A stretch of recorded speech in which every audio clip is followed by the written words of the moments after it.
আসসালামু আলাইকুম বন্ধুরা, আজকে স্যামসাং B110E এর নেটওয়ার্কের কাজ দেখাবো। এই যে দেখেন, গোল চিহ্ন হয়ে আছে, নেটওয়ার্ক আসতেছে না। সিম লাগানো আছে কিন্তু নেটওয়ার্ক আসতেছে না।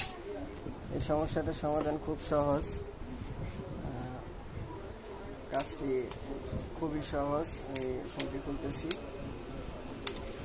এই কাজটি খুবই সহজ, পুরো ভিডিওটা রিলের মধ্যে দেওয়া সম্ভব না। দেখুন, আমি কাজটি কমপ্লিট করে ফেলছি এবং ফোনটি অন করছি। বন্ধুরা, এই ভিডিওটি পুরোটা দেখতে হলে আমার চ্যানেলে দেখে আসবেন।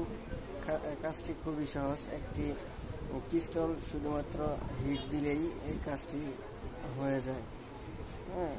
দেখুন বন্ধুরা, এই যে আমার ফোনের নেটওয়ার্কের সমস্যাটা সমাধান হয়ে গেছে। স্যামসাং